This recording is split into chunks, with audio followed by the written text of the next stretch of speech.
Malakas ang batch ngayon ng mga kandidatang lalaban sa Miss Universe Philippines at syempre, isa na nga nakatutok dyan si Miss Universe 2018 Catriona Gray. Pero ito nga ha, syempre, na-bother siya dahil matapos mabalat ng iba't ibang issue ang Miss Universe organization in the recent years. So, ayan, pinag-usapan natin yan at ang bago niyang kinahuhumalingan ngayon, syempre, ang pagsuporta pa rin sa Mindanaoan fashion at Filipino fashion in general. Narito po ang report. Mindanaoan fashion ang binibigyang spotlight ngayon ni Miss Universe 2018 Catriona Gray. Kabilang nga riyan, itong pieces na adorned with textiles, likha ng Mindanaoan designer na si Nino Franco na available online.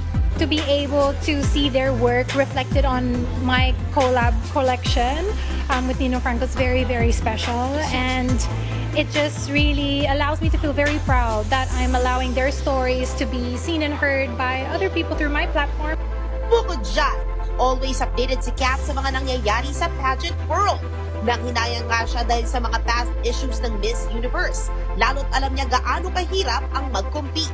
I'm expecting an improvement. I think I'm right there with all the other pageant fans na as of late, because I'm someone as a former and also as a fan and someone who believes in the platform of pageantry, I've seen it lacking in the last few years, which makes me sad because again, I'm someone who values being a representative. Speaking of representative, buti na lang daw sa Pilipinas consistent tayo at pangmalakasan ng labanan. Katunayan, isa ang kasalukuyang Miss Universe Philippines batch sa malalakas na candidates with veteran and new faces in the game. I think that we have a very strong batch of candidates this year.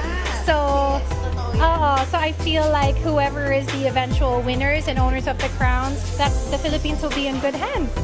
Abangan ang exclusive rehearsal visits sa News 5 at on-ground activities with the girls at panoorin ng Miss Universe Philippines sa May 2 dito sa 1PH. At mga kapolitika, inyo pong napanood itong si Catriona Gray dito sa kanyang mga latest na ganap ngayon na kung saan ay nagpo-promote siya ng fashion na mula sa Mindanao. At yung kanyang naging comment dito sa nangyayari sa Miss Universe Philippines. Dahil sabi niya napakalakas ng batch ngayon, which I totally agree naman.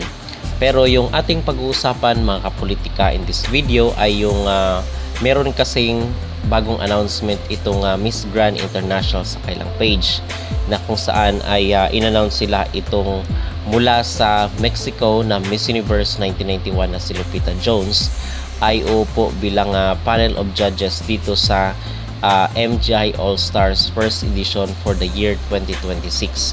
So, ang sabi ng ating mga netizen, merong mga nagko-comment at mga nananawagan at in fact ay tinatag pa nga itong si Mr. Nawat na pasalihin rin itong si Catriona Gray. Uupo siya bilang jurado dito sa first edition ng MGI All-Stars kasi yung iba ay pwede pa rin daw sumali itong si Catriona dito sa MGI All-Star bilang isang delegate or representative. So, yung iba naman gusto na maging jurado si Catriona Gray. So, ano ba yung ating masasabi mga kapolitika para ang comment kasi ng ating mga netizen is talagang mabibigat yung mga judge na kinuha ng MGI All-Star para ipakita na patas yung laban. Okay, at sabi ko nga itong pagkuha kay Osmil, kay Lupita Jones ay kabahagi ito para maraming Latinas yung mainggan yung mga kapolitika dahil kinakailangan na makapagpatayo ng kredibilidad itong MGI All-Stars at hindi lang clickbait yung $1 million nila na pa-premyo. Okay, so kinakailangan na integrity, kinakailangan na maniwala yung mga tao mo, especially na ang ninawat, yung kanyang imahe mga kapolitika ay very controversial. Okay, so the only way to do that is kinakailangan na yung mga kunin niyang mga judges ay yung mga prominent at kilala na kumbaga sa larangan ng beauty pageant. So itong si Lupita Jones ay kinuha siya bilang jurado. So ang panawagan ngayon ng mga netizen ay dapat na kukunin rin itong si Catriona Gray dahil isa siyang bigatin na maging jurado just in case mapapayag itong sinawat. So hindi natin alam mga kapolitika kung makukumbinsi ba sinawat na dalawa yung Pilipino na upong jurado dito sa MGI All-Star kasi nga andyan na itong si di ba, si Jojo Bragaez. So, kung dadagdag pa si Catriona Gray, baka magkaroon ng issue or kontrobersiya na mabibigyan ng kulay na baka kung mananalo tayo is dahil dalawa yung judge na mula sa Philippines. Pero at this point in time, dahil napakaraming mga sumali na malakas na kita natin, I believe na mahirapan rin kung igagapang ni Catriona at ni Jojo Bragaez. Kinakailangan na at least is very deserved rin yung ating candidate mga kapolitika. Okay? So, yung question ng ating mga netizen na dapat bang sumali itong dapat bang kunin rin ni Nawat itong si Catriona Gray bilang judge dito sa MJ All-Star.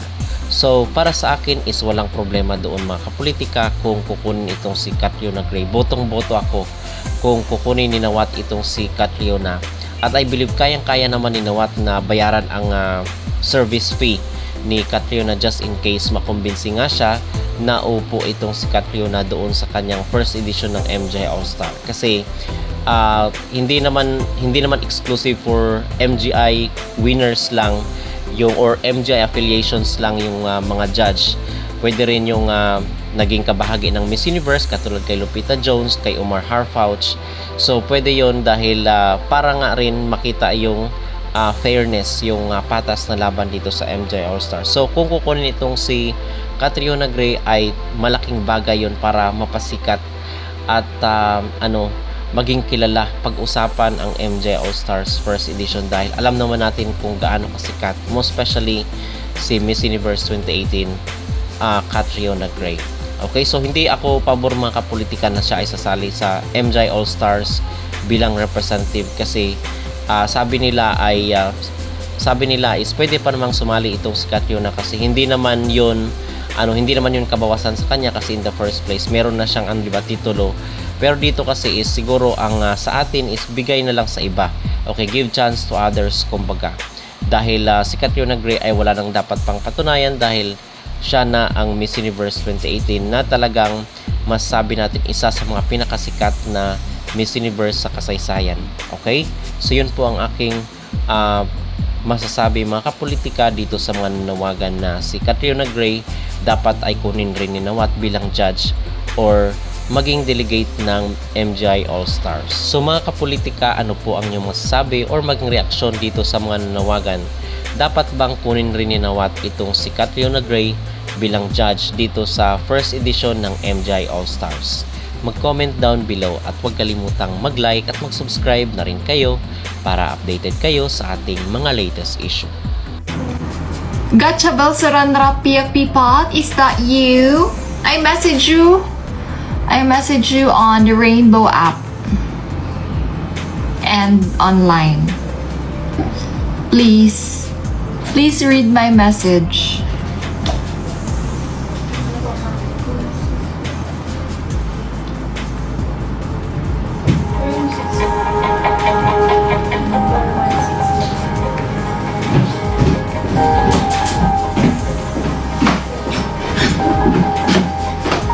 Pupunta si Belle. Pag hindi, di kayo pupunta. Grabe kayo sa akin. Ganyan kayo.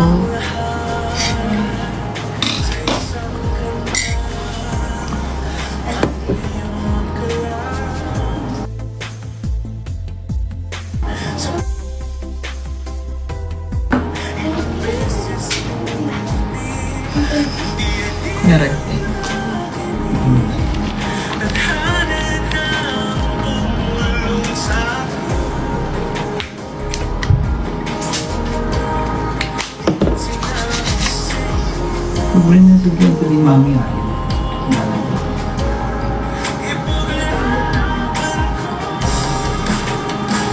Tahanan mo ako, di magbabago yun.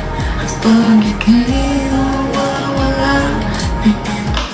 Hala, ang mga Bisaya, sabi manunood, konti pa lang po ang bumili ng ticket sa Cebu. Saan ba nakita te? Doon sa school. Perfect. Kasi niligpit ko na. Parang nakalagay lahat na nandun. Diba?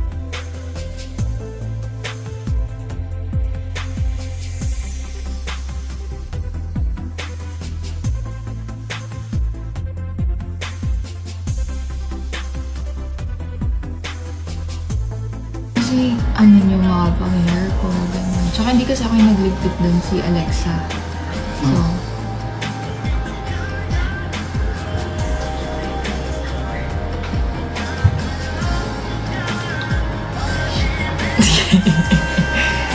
sa email?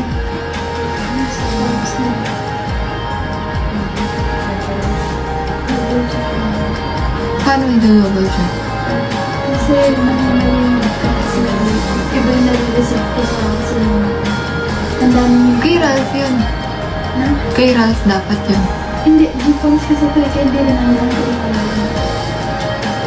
Sila yung nag-learn. sila yung nag-type parang connect ko yung sa G-Console tapos naka-connect ako sa Excel kaya naka-ayos. Hindi kami Reference ng kung saan sila nagbayad.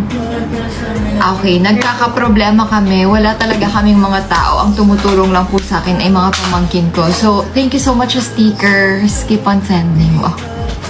Hindi nagkakaproblema kami. So, please help us. Kapag paki-double check niyo po yung ilalagay na reference code dun sa form para po hindi nalilito yung ating mga tumutulong na mag-check for that. Please double check the reference code po. Maraming salamat. Pupunta ka ba sa MUPH NATCOS? Hindi po. Actually, may ganap ako today. I'm going to SMO1. Nasa ano kayo yun? Rainbow App Story. So, magigess lang tayo doon sa Max Noodles.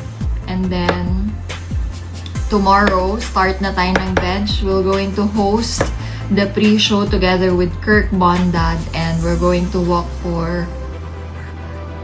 And then, 18, dating na si, alam niyo na. And then, 19, another fashion week for the specific brand. And then, 20, na ilang days na lang. Mga Bisaya, mga taga Cebu, konti pa lang ang bumibili ng tickets. Galaw-galaw. Pero sa Manila, wow. As in, kaka-upload pa lang pero ang dami na po nag-support. Thank you so much. Parang lobat na ako. Kasama si Kurt bukas. Happy ka na naman, eh. May idol. Happy ka na naman. Masaya ka na naman.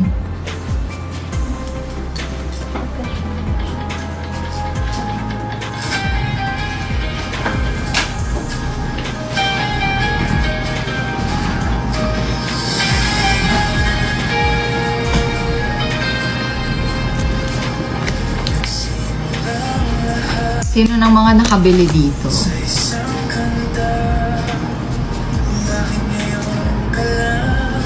Hindi pa dumating sila, Bubu.